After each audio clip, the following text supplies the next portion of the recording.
आज श्रीमद् देवी भागवत महापुराण कथा श्रवण पान करने का द्वितीय दिवस है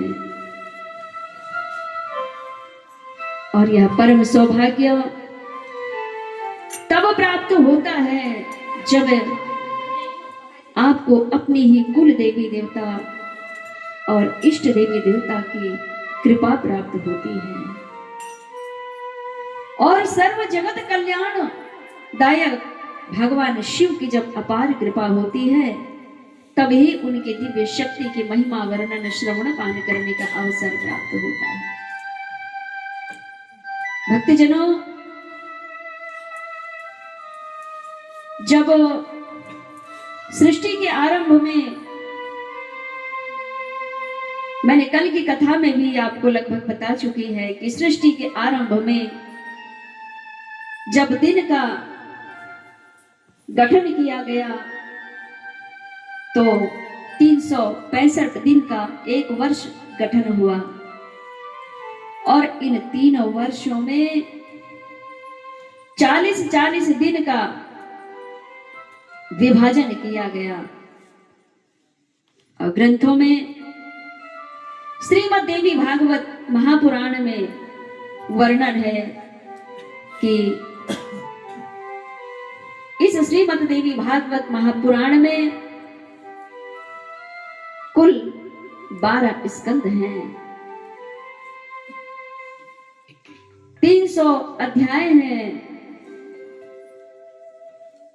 और 12,000 श्लोक हैं। और श्रीमद् देवी भागवत महापुराण के सबसे पहले रचयिता भगवान शिव ही हैं और मां भगवती की महिमा अनंत है, अपार है, महान है, मां करुणामयी है। मां की महिमा का श्रवण पान करना परम सौभाग्यशाली मनुष्य के भाग में ही होता है। सबसे पहले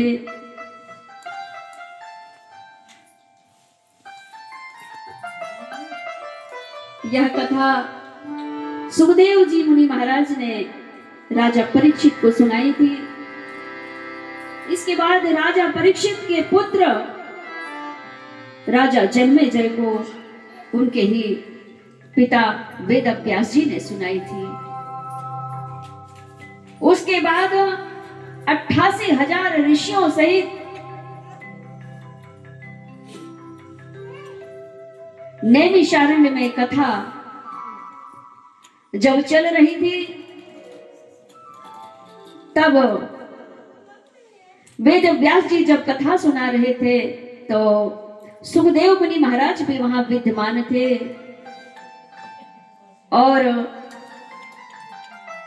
पराशर ऋषि भी वहां विद्यमान थे, सभी देवताओं के साथ।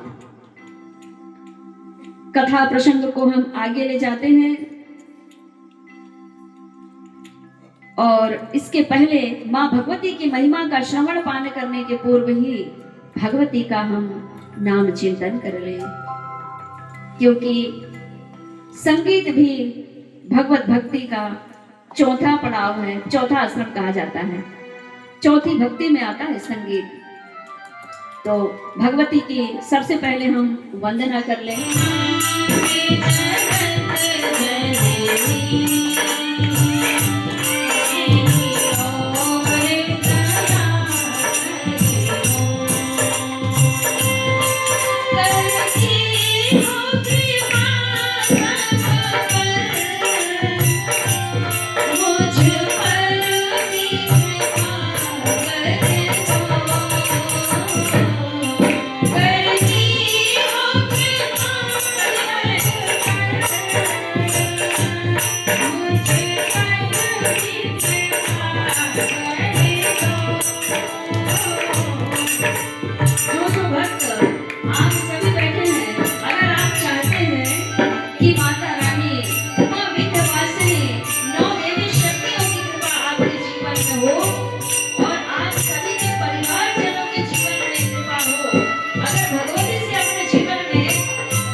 अभी पुत्र दुर्गा प्रसाद धानोले के घर जो माँ भगवती का श्रवण पान कर रहे हैं, श्री माता देवी भागवत महापुराण कथा श्रवण पान कर रहे हैं और आप भी उनके माध्यम से श्रवण पान कर पा रहे हैं। तो उनकी छोटी सी बेटी है, उसका नाम श्री विद्या है।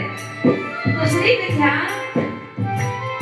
बड़े प्यार से लड़ाती हुई और माँ के समक्ष जाती है और कहती है, माँ भूख लगी। बहुत प्यार दिखाती है, आंचल पकड़ती है, फिर गुरु माँ के पास आती है, कहती है, माँ मम्मी की शिकायत बता रही थी मुझसे इशारे पे।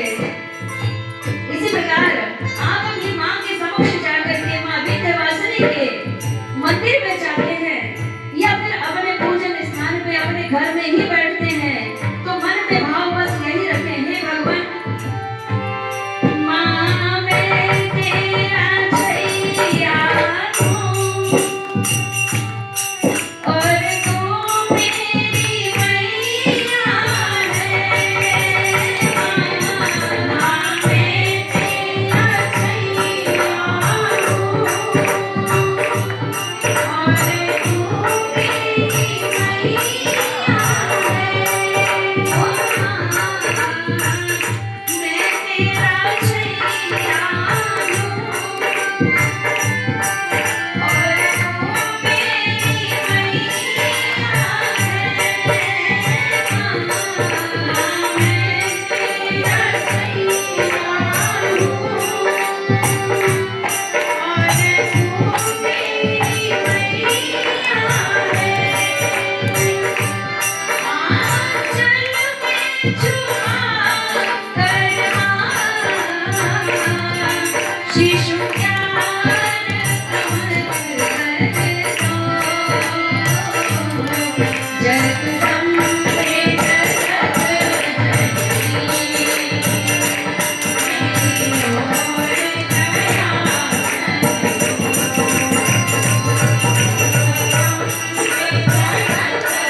में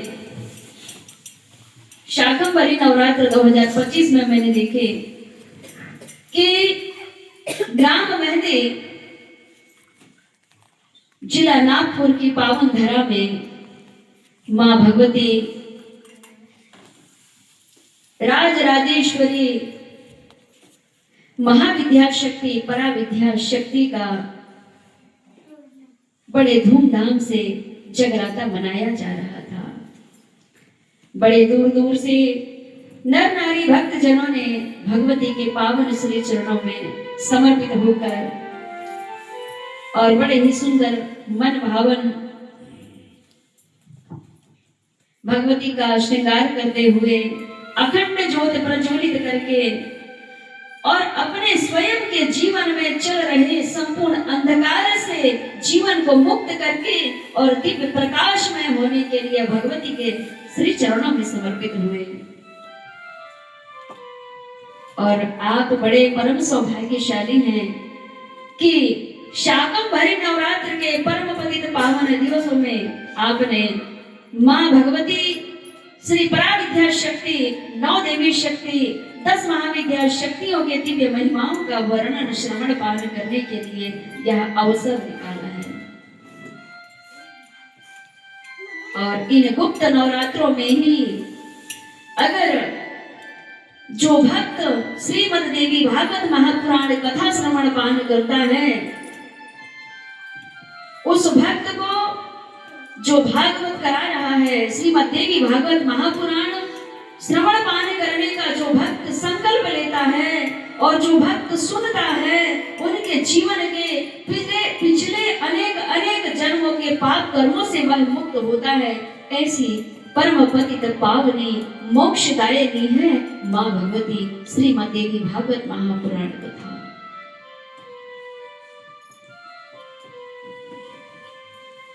यह दिव्य अति पावन अति मंगलमय कथा है जो मनुष्य को जीते जी भी तारती है और मरने के बाद भी मोक्ष प्रदान करने वाली यह दिव्य कथा, दिव्य रसामृत कथा है। इन्हें श्रवण पान करने के लिए देवता जन भी लालायित होते हैं। और आप जितने भी नर नारी भक्त जन मां भगवती के इस दिव्य प्रसंग को सुन रहे हैं, आप में से कितने भक्तों के भीतर वही पराविद्या शक्ति के दिव्य महात्मा को सुनने के लिए अखंड ब्रह्मांड के 33 कोटि देवता भी विद्यमान रहते हैं। किसी के भी भीतर बैठ करके वो और भगवती के इस महात्मा को सुन रहे होते हैं। तो मां भगवती आप सभी भक्तों के जीवन में अपार कृपा बरसाएं, यही मेरे भाव हैं।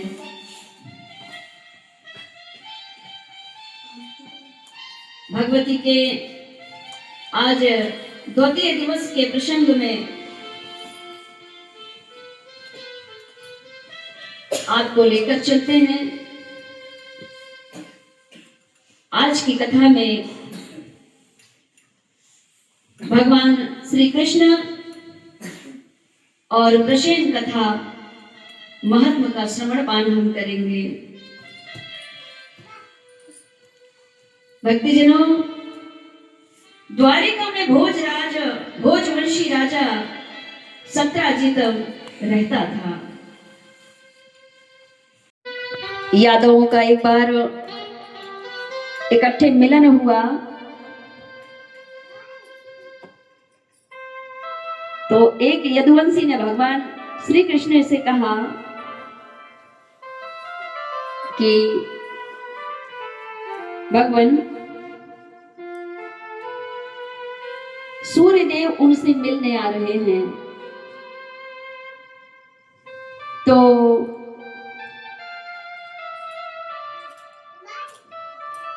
ऐसी बात को सुन करके भगवान श्री कृष्ण उन यादवों का भ्रम को दूर करने के लिए उन्हें बताया कि आने वाला समयंतक मणि धारी सत्राजित है, ना कि सूर्य है। यह मणि का प्रकाश है, भगवान सूर्य देव नहीं, यह समयंतक मणि आ रही है। और भक्तजनों, उस मणि का ऐसा प्रभाव था कि सूर्य भी फेल हो जाए, इतना चमकती थी। ऐसी मणि किसी के पास नहीं थी, इतना दिव्य तेज प्रभाव।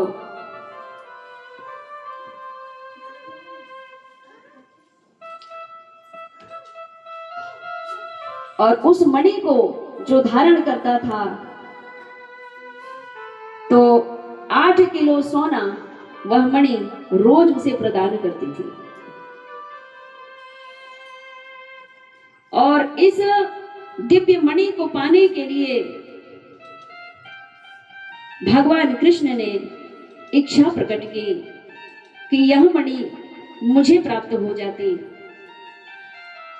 क्योंकि भगवान कृष्ण जानते थे कि समयंतक मणि अगर इन्हें मिली तो यह राजा कहीं राज्य का चलाना भूल ना जाए और धन के मद में यह चूर हो जाएगा। इसे इनके पास नहीं, ये मणि मुझे दे दी जाए तो मैं विश्व जन कल्याण के लिए यह मणि का प्रयोग करूं। तो भगवान श्री कृष्ण ने अपनी इच्छा प्रकट की, परंतु सत्राजित ने इनकार कर दिया कि बोले माधव, यह मणि मैं नहीं दे पाऊंगा। तब एक दिन सत्राजित के भाई प्रसेनजित ने कंठ में मणि को धारण करके और अश्व में आरूढ़ होकर के शिकार के लिए वन को चला गया। दुर्भाग्य तो यह रहा कि जिस अश्व में प्रसेनजित विराजमान जंगल की ओर जा रहा था तो एक सिंह ने प्रसेनजित को मार करके घोड़े के सहित मार दिया, अश्व सहित उसका वध करके और उस मणि को लेकर के आगे चला।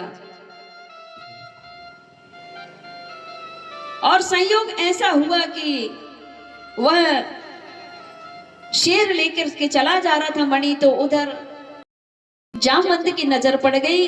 तो जामवंत ने शेर का वध कर दिया और उस समयंतक मणि को लेकर के वह जामवंत अपनी गुफा की ओर चला गया। और जब गुफा के अंदर गया तो जामवती ने देखा कि यह बहुत सुंदर दिव्य तेजमान, ये है क्या? जामवंती पूछती है जामवंत से कि यह क्या है। तब ऋक्षराज ने बताया, और जबकि ऋक्षराज को भी नहीं पता था, वो तो एक खिलौना समझ रहे थे और जामवती को पकड़ा दिया। अब जामवती उस मणि को खिलौना समझ करके खेलने लगी और इधर द्वारिका में यह बात फैल गई कि जब सत्राजित ने भगवान कृष्ण को मणि देने से इनकार कर दिए और सत्राजित के भाई प्रसेनजित अपने गले में धारण करके और निकले थे, हो सकता है कि भगवान कृष्ण को वह मणि सत्राजित के द्वारा प्राप्त नहीं हुई और प्रसेनजित ने पहन करके, और जब वह प्रसेनजित शिकार के लिए गया, हो सकता है कि कृष्ण ने ही उसके भाई का वध कर दिया और अपने इस मणि को अपने अधिकार में कर ली। भगवान श्री कृष्ण ऐसे मिथ्या अपवाद से दुखी हो गए तथा चिंतित हो गए। उन्होंने सत्य का पता लगाने की कोशिश की। भगवान कृष्ण को लगा कि मेरे जीवन में यह कलंक लग गया और इस कलंक से मैं मुक्त होना चाहता हूँ और यह समयंतक मणि का पूरा पता लगा के रहूंगा कि आखिर यह मणि है कहाँ।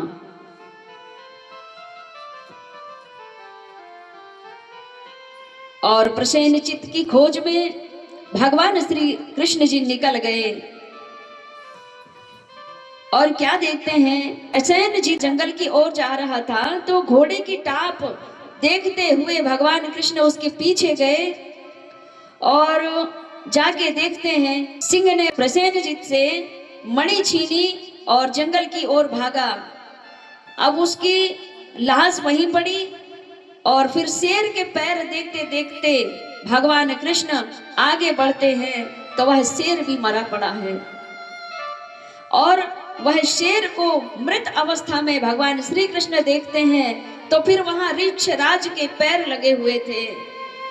ऋक्षराज के पैर को देखते हुए पुनः भगवान श्री कृष्ण जी आगे बढ़ते हैं तो देखते हैं कि ऋक्षराज गुफा की ओर गए और वहीं से पैर बंद हो गए।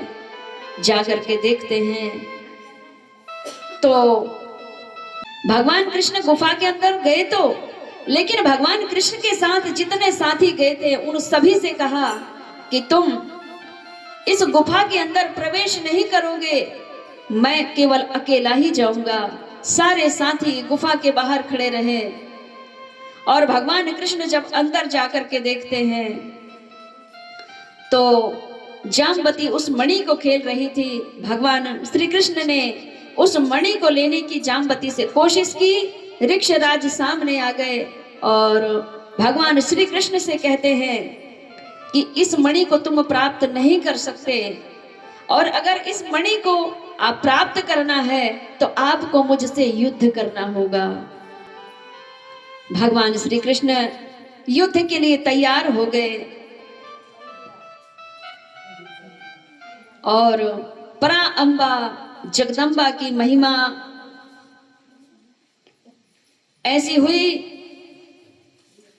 लंबे समय तक ऋक्षराज और भगवान श्री कृष्ण का युद्ध होते रहा। गुफा के बाहर भगवान श्री कृष्ण के सभी साथी इंतजार कर रहे थे कि भगवान श्री कृष्ण समय तक मणि लेकर के वापस आएंगे और जब लंबे समय तक भगवान श्री कृष्ण मणि लेकर के गुफा से बाहर नहीं आए तो सबको लगा कि ऋक्षराज ने भगवान श्री कृष्ण का भी वध कर दिया। बोलिए श्री कृष्ण चंद्र भगवान की जय, बोलिए वृंदावन बिहारी लाल की जय। प्रतीक्षा करते करते सभी बाल गोपाल द्वारिका की ओर लौट गए और भगवान श्री कृष्ण के वध हो जाने का वासुदेव जी को समाचार सुनाया। वासुदेव जी घोर चिंता में डूब गए। हाय मेरा बालक, मेरा कान्हा कहाँ होगा, कैसा होगा। उस ऋक्षराज ने मेरे पुत्र का वध कर दिया। बड़ा हाहाकार मच गया द्वारिकापुरी में। तब भगवान श्री कृष्ण के ना लौटने पर वासुदेव जी चिंतित हो गए, व्यथित हो गए और इस घोर कष्ट को वह महसूस कर सकते हैं जिन्होंने अपनी संतान खोया है। भगवान श्री कृष्ण के याद में वासुदेव और देवकी दोनों व्याकुल हो रहे थे। तब परम्बा जगदम्बा की कृपा हुई और भगवती की कृपा से और भगवान शिव की कृपा से नारद जी को प्रेरणा मिली और भगवान नारद जी से भगवान शिव ने कहा, हे महर्षि, मेरे परम भक्त वासुदेव बहुत चिंतित हैं, मेरे परम आराध्य के माता पिता श्री बहुत चिंतित हैं, और सत्राजित के मद को चूर करने के लिए, सत्राजित के घमंड को तोड़ने के लिए मेरे परम आराध्य लीला कर रहे हैं, और उनके माता श्री और पिता श्री घोर चिंता में डूबे हुए हैं। नारद, तुम जाकर के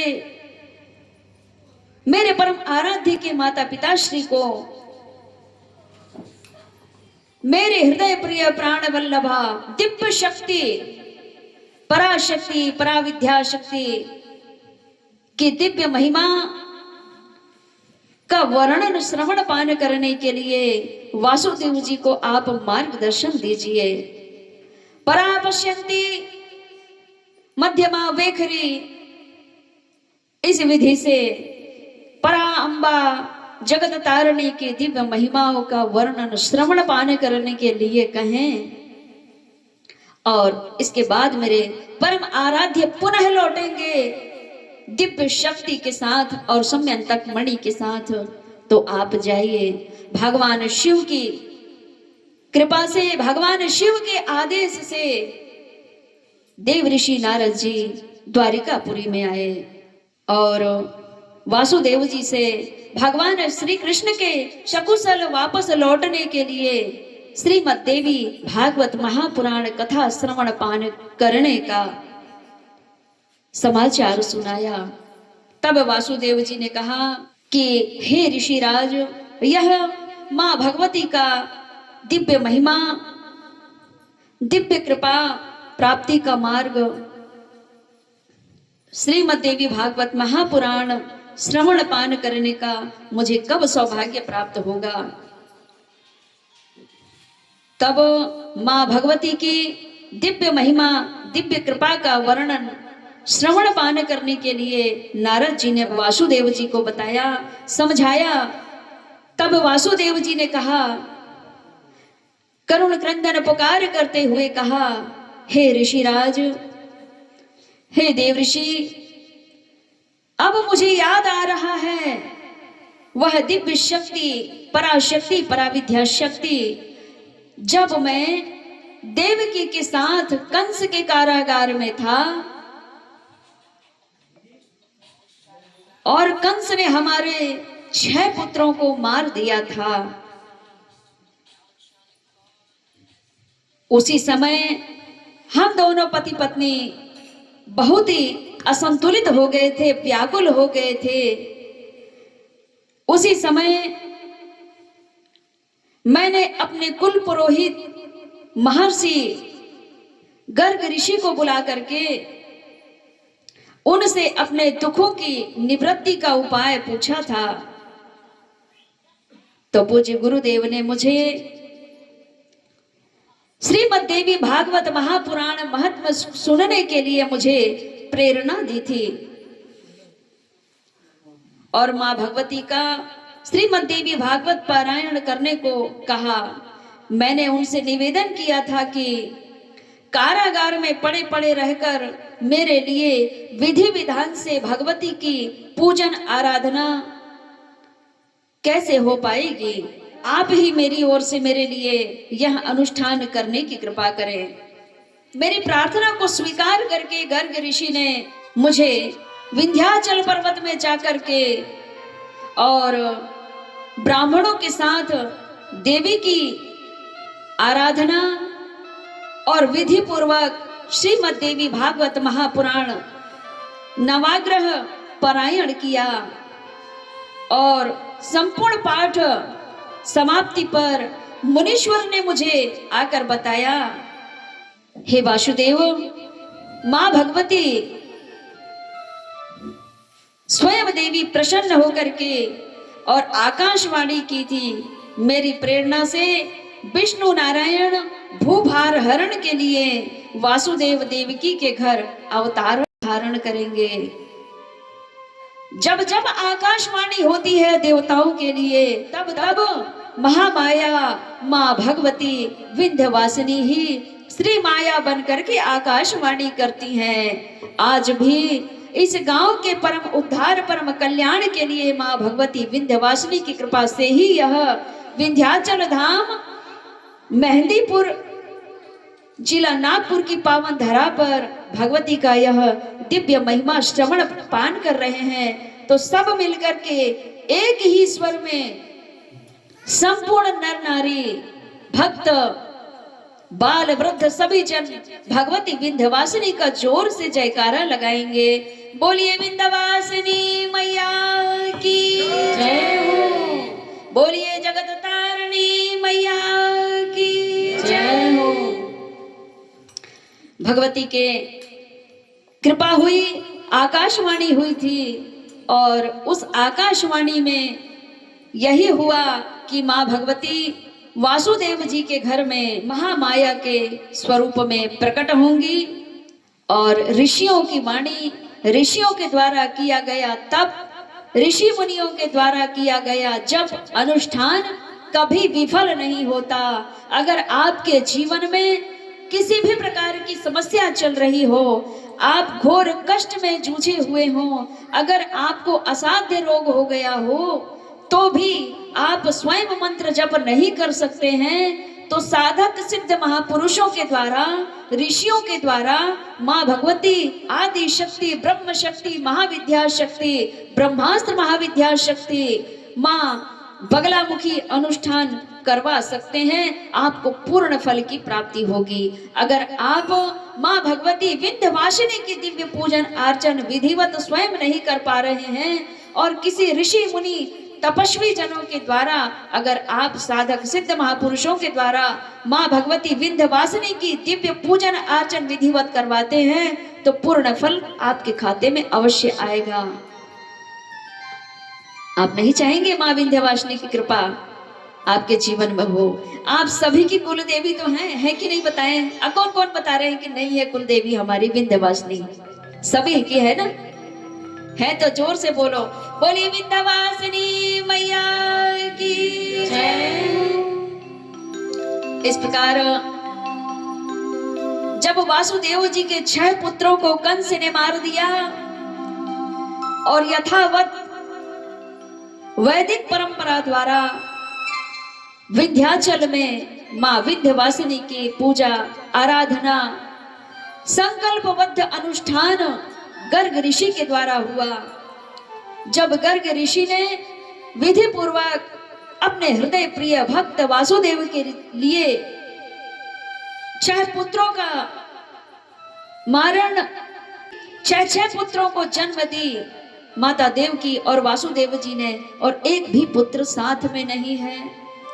वे माता पिता कितने घोर कष्ट में डूबे हुए होंगे जिनके जीवन में 6 पुत्रों का आगमन हुआ और 6 के 6 ही नष्ट हो गए। लेकिन ऐसा भी क्यों हुआ? प्रत्येक मनुष्य को प्रारब्ध का भोग काल भोगना ही पड़ता है। ऐसे हाल देवकी जी के क्यों हुए? इसका कारण है उसने 6 पुत्रों को खोने का भाग्य प्राप्त करी, किंतु माँ भगवती महामाया की कृपा हुई और श्रीमद देवी भागवत महापुराण कथा पारायण 9 दिवसीय चला। इसके बाद माँ भगवती विंध्यवासिनी प्रकट होकर के और वासुदेव जी के जीवन में वह शुभ मंगल कार्य सिद्ध होने का वरदान दे दिया। तो भगवान विष्णु की कृपा, भगवान शिव की कृपा और माता आदि शक्ति कृपा जिनके जीवन में होती है, उनके अगर दुर्भाग्य भी है तो उनका जीवन सौभाग्य में परिवर्तन होने से कोई नहीं रोक सकता।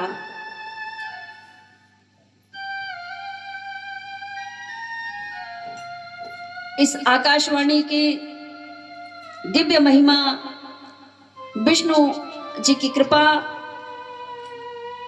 ये सब संवाद वासुदेव जी ने नारद जी को सुनाया।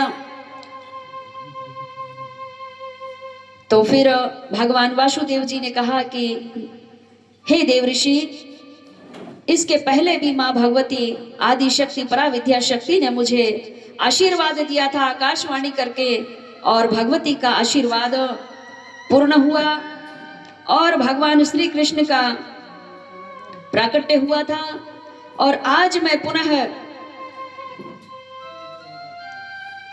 इस घोर कष्ट में डूब चुका हूं।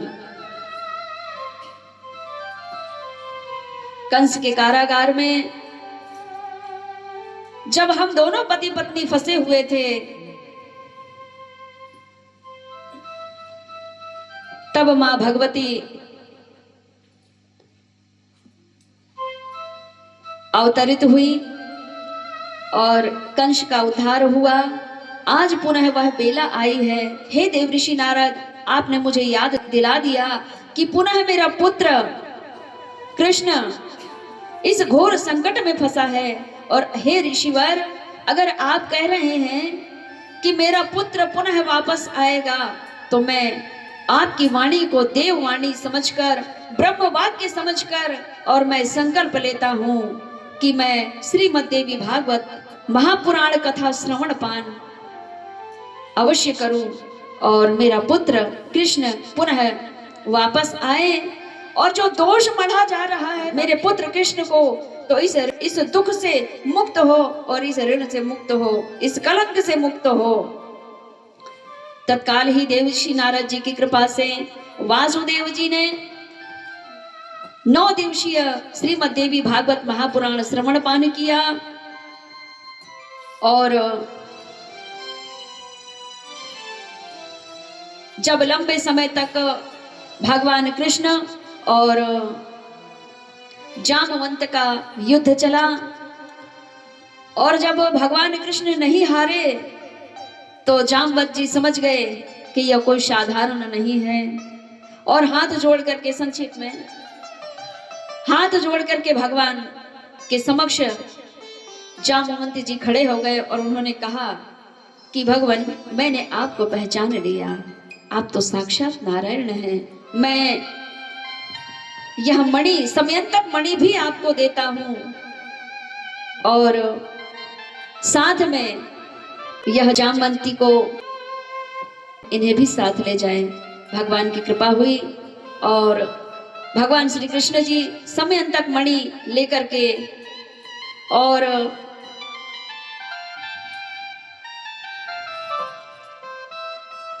जामवंती को साथ लिए, और ऋक्षराज ने जामवंती के साथ वही विवाह कर दिया।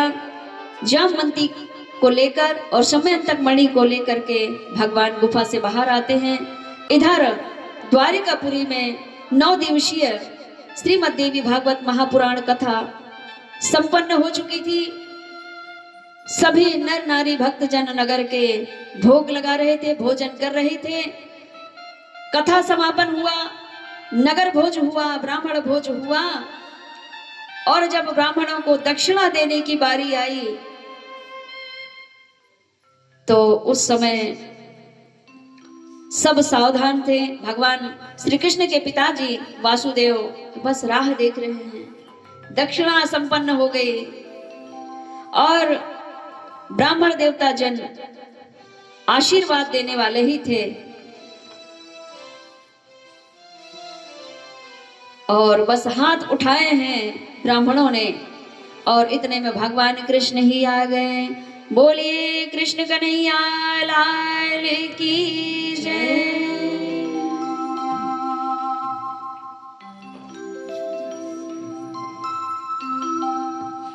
भगवान कृष्ण की कृपा हुई